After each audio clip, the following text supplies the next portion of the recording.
सोचिए एक ऐसा कॉन्स्टिट्यूशनल प्रोविजन जिसकी पावर इतनी एक्स्ट्रा ऑर्डिनरी है कि सुप्रीम कोर्ट जिसके द्वारा स्टैट्यूटरी लिमिटेशंस को बायपास कर सकता है, प्रेसिडेंट के एक्शंस को कंपेल कर सकता है और कंप्लीट जस्टिस डिलीवर करने के लिए कोई भी ऑर्डर पास कर सकता है। Yes, we are talking about article 142 of Indian constitution, Bharat के संविधान का सबसे पावरफुल और यूनिक टूल। पर हाल ही में honourable vice president Jagdeep Dhankhar ने 17 अप्रैल 2025 को आर्टिकल 142 को डेमोक्रेसी के लिए एक न्यूक्लियर मिसाइल बता दिया। इतना बड़ा स्टेटमेंट देश के सेकंड हाईएस्ट कॉन्स्टिट्यूशनल ऑफिसर ने क्यों दिया, इसको भी समझने की जरूरत है। क्या वाकई आर्टिकल 142 डेमोक्रेटिक बैलेंस के लिए थ्रेट है या फिर यह कॉन्स्टिट्यूशनल जस्टिस इंश्योर करने का परफेक्ट टूल है? आज judicial Yogi bye Doon law mentor के इस एक्सक्लूसिव एंड डिटेल्ड सेशन में हम आर्टिकल 142 की पावर को और इसकी कंट्रोवर्सीज को डिटेल में समझेंगे। आर्टिकल 142 का ये इंटेंस डिबेट तब सामने आया है जब सुप्रीम कोर्ट ने तमिलनाडु गवर्नर केस में एक हिस्टोरिक और कंट्रोवर्शियल रूलिंग दी। कोर्ट ने गवर्नर्स द्वारा इंडेफिनेटली विदहेल्ड स्टेट बिल्स पर प्रेसिडेंट असेंट के लिए 3 महीने की मैंडेटरी टाइमलाइन को फिक्स कर दिया है। इस जुडिशियल स्टेप ने एग्जीक्यूटिव और जुडिशरी के बीच कॉन्स्टिट्यूशनल बाउंड्रीज को लेकर क्वेश्चंस रेज कर दिए हैं। As judiciary aspirants, judiciary exam, APO, JLO exam and any lawyer आपके लिए टॉपिक क्रूशियल है। ये constitutional law, separation of power, federalism और जुडिशियल एक्टिविज्म जैसे कोर लीगल प्रिंसिपल्स को टच करता है। एग्जाम में आर्टिकल 142 फ्रीक्वेंटली पूछा जाता है, प्रीलिम से लेकर मेंस और इंटरव्यू में भी। अब सबसे पहले हम क्या कर रहे हैं, आर्टिकल 142 का एग्जैक्ट कॉन्स्टिट्यूशनल लैंग्वेज समझते हैं जो आपकी स्क्रीन पर है। आर्टिकल 142 क्लॉज 1 के मुताबिक सुप्रीम कोर्ट जस्टिस डिलीवर करने के लिए कोई भी डिक्री या ऑर्डर पास कर सकता है। खास बात यह है कि कॉन्स्टिट्यूशनल मेकर्स ने इंटेंशनली कंप्लीट जस्टिस फ्रेज, जो यहां पर आपको ये कंप्लीट जस्टिस फ्रेज दिखाई दे रहा है, इसको डिफाइन नहीं किया है। इससे कोर्ट को एक ब्रॉड डिस्क्रिशनरी पावर मिली कि लॉ से बियॉन्ड जाकर जस्टिस इंश्योर करे। आर्टिकल 142 क्लॉज 2 कोर्ट को एनफोर्सिएबिलिटी के लिए अटेंडेंस कंपेल करने, डॉक्यूमेंट को प्रोड्यूस कराने और कंटेम्प्ट पनिशमेंट जैसे पावर देता है। कॉन्स्टिट्यूएंट असेंबली डिबेट्स में भी डॉक्टर भीमराव अंबेडकर ने कहा था कि लॉ मेकर्स हर सिचुएशन को फोर्सी नहीं कर सकते, इसलिए सुप्रीम कोर्ट के पास फ्लेक्सिबिलिटी जरूरी है। अब आर्टिकल 142 के हम हिस्टोरिकल पर्सपेक्टिव को समझते हैं। 27 मई 1949 को कॉन्स्टिट्यूएंट असेंबली ने आर्टिकल 142, उस समय के ड्राफ्ट कॉन्स्टिट्यूशन का आर्टिकल 118, उसको अडॉप्ट किया था।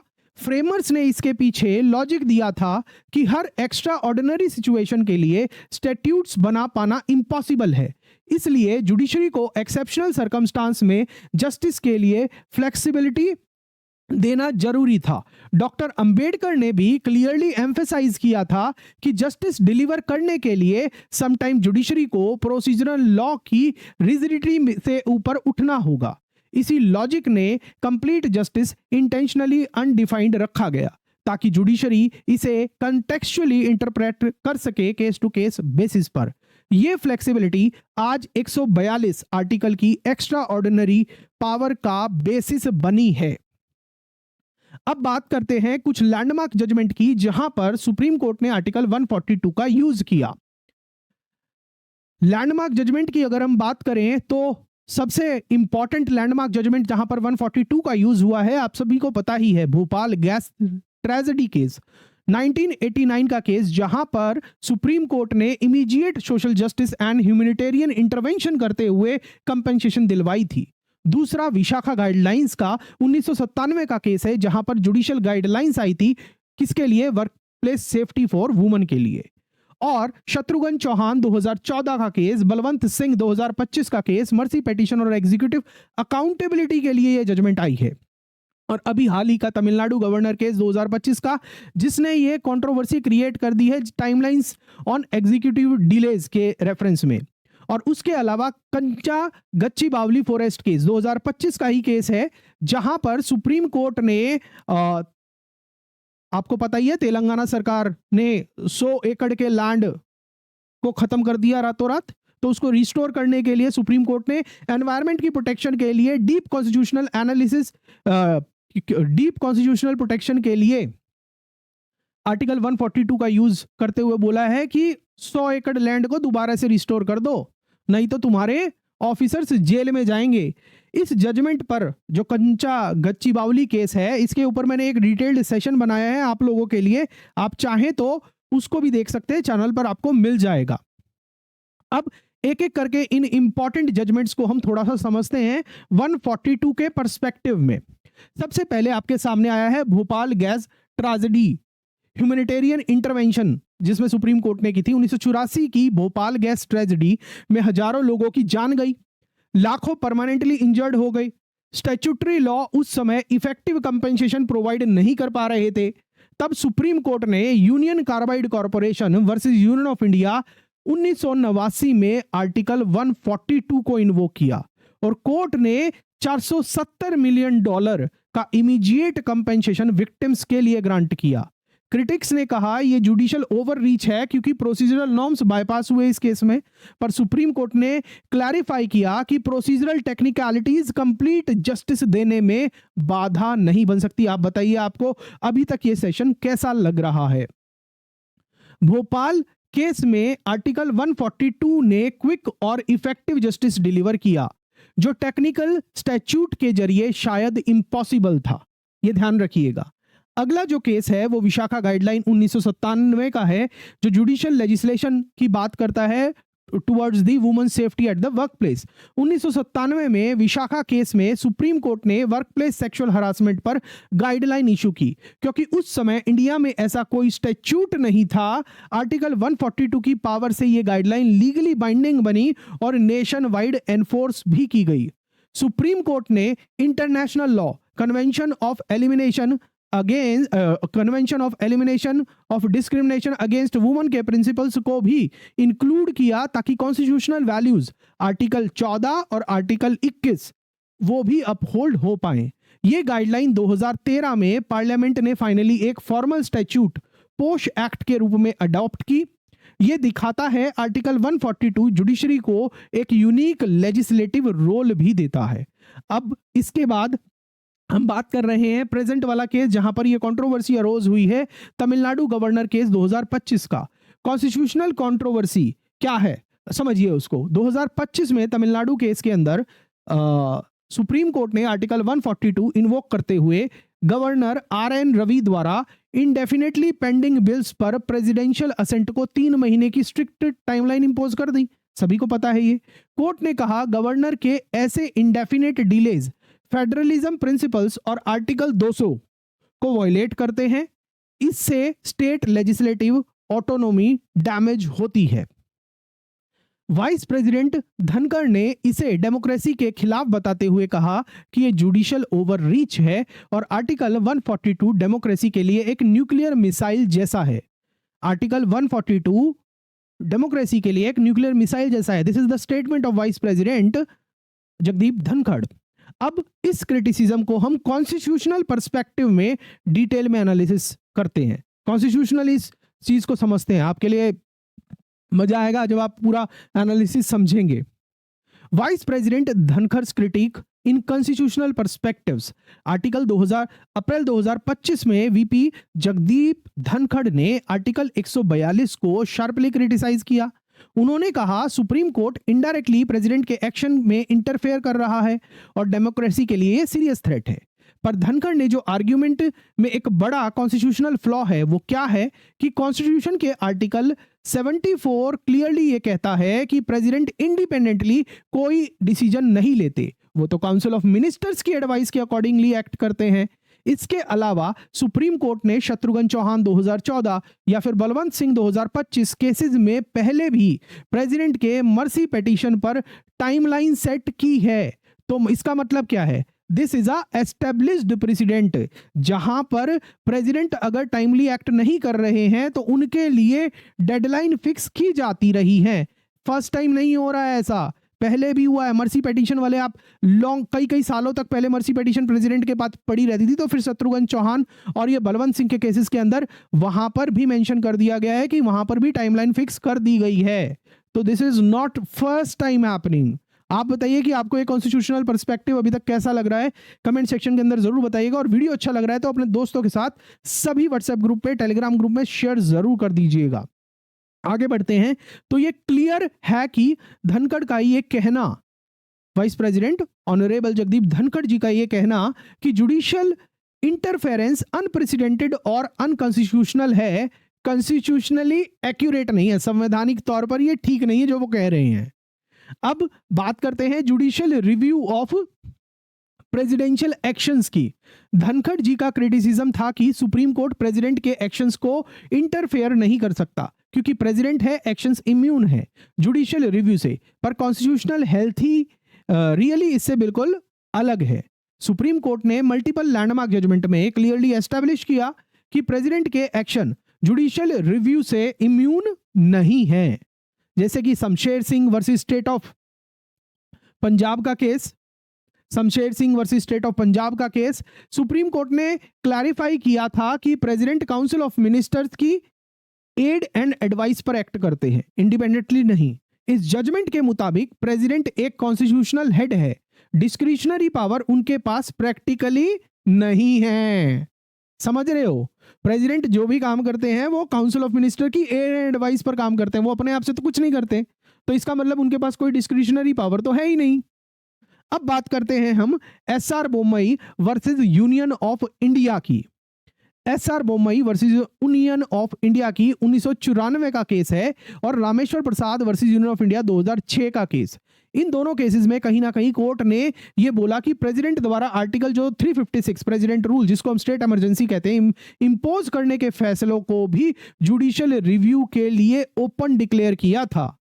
कोर्ट ने कहा था कि प्रेसिडेंट के ऑर्डर कॉन्स्टिट्यूशनल पैरामीटर्स के अंदर होने चाहिए, अदरवाइज जुडिशियली रिव्यू किया जाएगा। मतलब अगर प्रेसिडेंट का स्टेट इमरजेंसी इंपोज करने का ऑर्डर कॉन्स्टिट्यूशनल पैरामीटर्स के अंदर नहीं है तो ऐसा स्टेट इमरजेंसी इंपोज करने के ऑर्डर को जुडिशियली रिव्यू करने के बाद सुप्रीम कोर्ट उस स्टेट इमरजेंसी को कैंसिल भी कर सकती है, खारिज भी कर सकती है।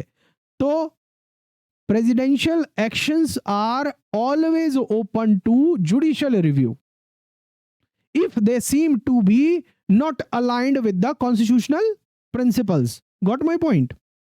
आगे बात करते हैं।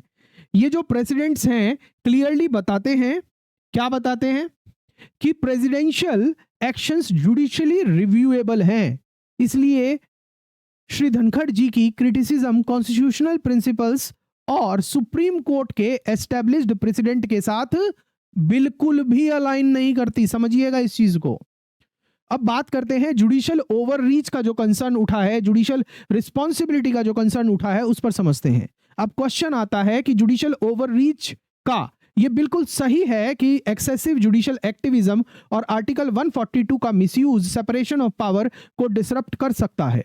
सुप्रीम कोर्ट खुद भी इस बात को रिकॉग्नाइज करता है, चाहे वो AR अंतुले वर्सेस RS नायक का केस हो, 1988 की जजमेंट है जिसमें सुप्रीम कोर्ट ने कॉशन दिया था कि आर्टिकल 142 की पावर को आर्बिट्ररी मैनर में नहीं यूज किया जाना चाहिए।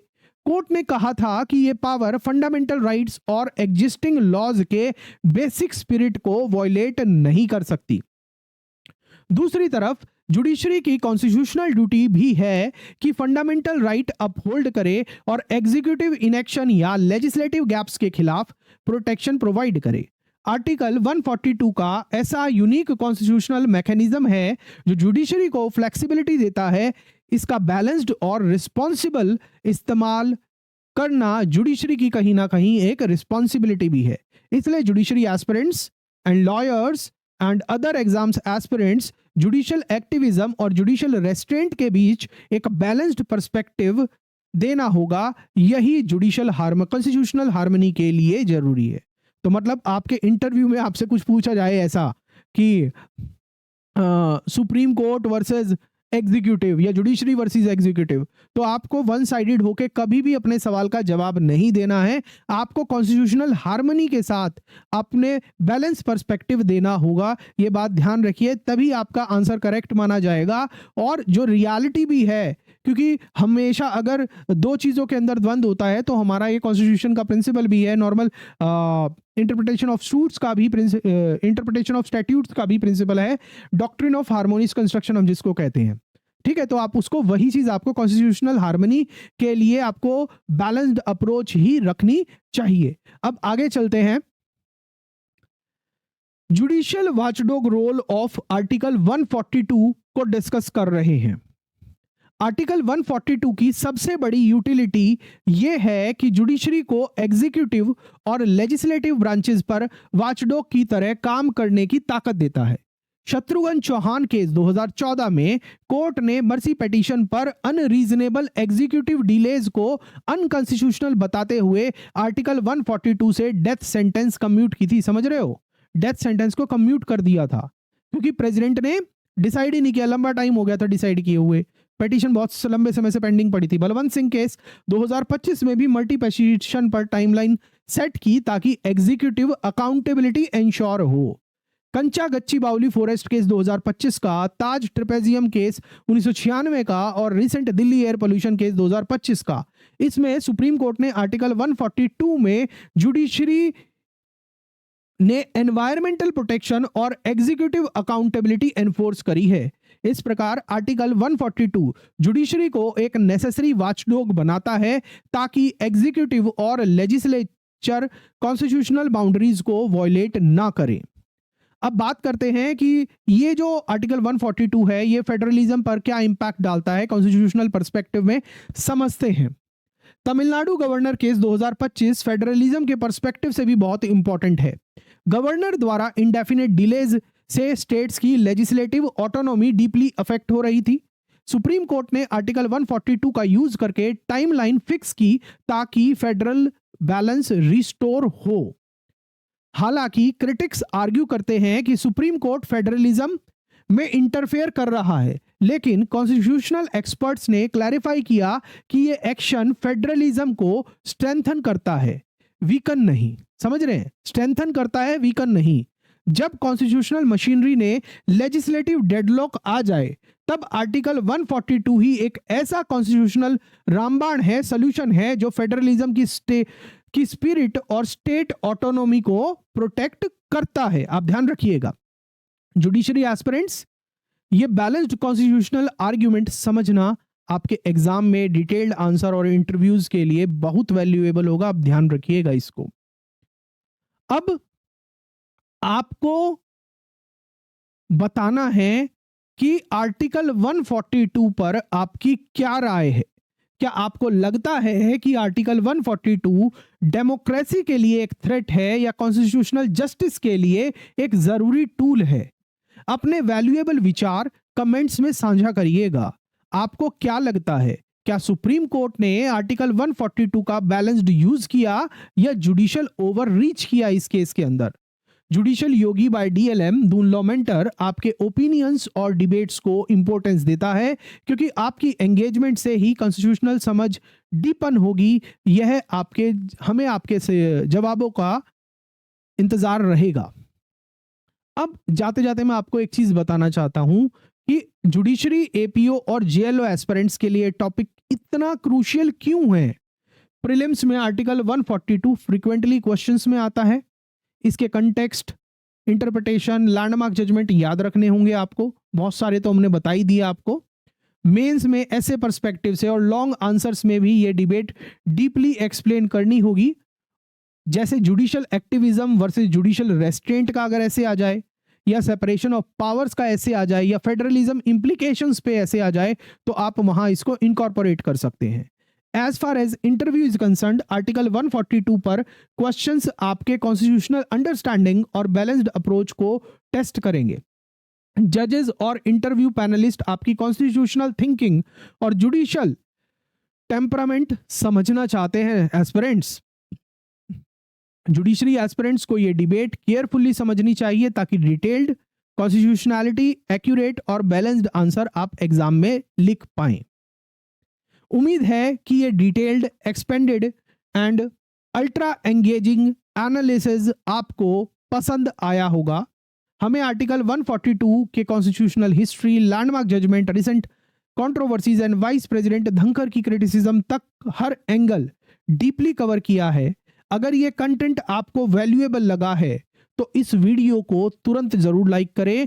जुडिशरी एग्जाम की प्रिपरेशन करने वाले अपने हर फ्रेंड के साथ, बैचमेट के साथ शेयर जरूर करना ताकि उसकी अंडरस्टैंडिंग भी इंप्रूव हो। और इसके साथ साथ जुडिशरी एग्जाम की बेस्ट प्रिपरेशन के लिए judicial Yogi bye Doon law mentor को चैनल को सब्सक्राइब करें। और अगर आप हमारे साथ पर्सनलाइज तरीके से तैयारी करना चाहते हैं तो आप हमारी वेबसाइट doonlawmentor.com या फिर हमारी Android app Google play store से दून लॉ मेंटर को इंस्टॉल करिए और हमारे वहां से courses, paid and free courses का आनंद उठाइए। और बहुत सारे फ्री रिसोर्सेज भी हैं, उससे भी आप अपनी जुडिशरी एपीए जेएलओ एग्जाम की तैयारी को बहुत फासन अप कर सकते हैं। चलिए मैं मिलता हूं आपसे नेक्स्ट सेशन के अंदर। Thank you, God bless you, take care, good night. जो भी आपकी फीडबैक हो कमेंट सेक्शन के अंदर जरूर बताइएगा और ये भी बताइएगा कि आप और किस टॉपिक पर, इशू पर ऐसा ही डिटेल्ड एनालिसिस चाहते हैं।